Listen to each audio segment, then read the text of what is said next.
If I was an airline CEO, I'd still be smiling. You know, it's not where we want to be, but it's not a bad performance. And again, you know, when the backdrop is quite negative with most of the the media stories around the economy and what's likely to happen, I think it's still a nice place for us to be.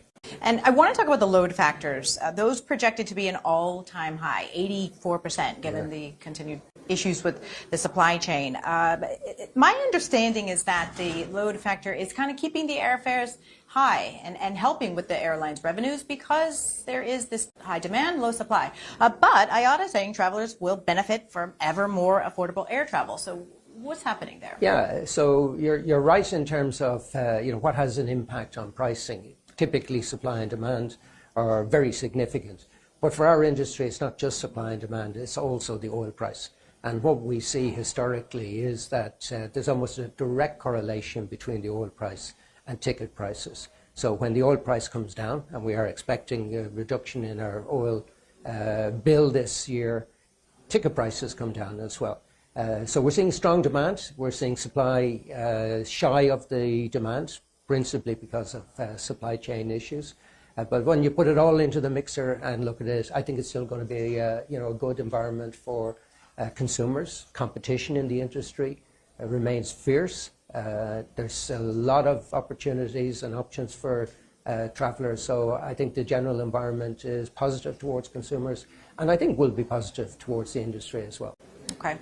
And we do see about 1,700 aircraft expected to be delivered this year. That's what IATA is projecting. You know, is that enough to get the industry over the worst of this supply chain issue? Or do you really think the situation will get a little worse before it gets better? Yeah, it's a great question. Last year I was saying that I thought the situation had stabilized. It wasn't getting better, but it wasn't getting worse. It didn't improve as much as I had expected. 1,700 aircraft deliveries, that's a good figure, but it's still shy of what we were seeing being delivered to the industry in 2019. So there's still a long way to go. If you look at the backlog of aircraft orders, it's the biggest I've ever seen, at about 1,700.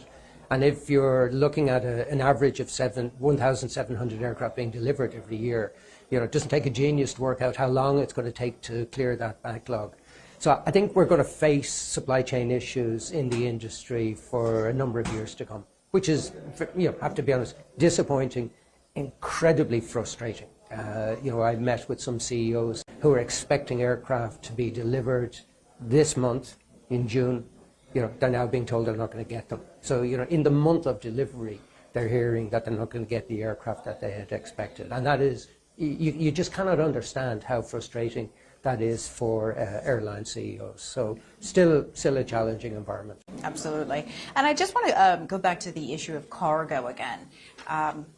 You are seeing that cargo volume will increase slightly, but the revenue is going to drop. Yeah. This is directly related to tariff uncertainty. So again, what we've seen in cargo has been a very strong performance. I think air cargo has benefited from disruption to sea cargo. So again, a lot of moving parts. We see demand growing very, very slightly, less than we had originally expected, less than 1% growth in cargo volumes. And we expect cargo yields to decline. But they are declining from a relatively strong position. So I think for people in the air cargo business, 2025 is still going to be a good year. The revenues from cargo for the industry, about 14.5–15% of industry revenues. That's above the long-term average of about 13%. So it's a very, very important part of the overall airline industry. But demand will be a bit softer this year than we had originally expected.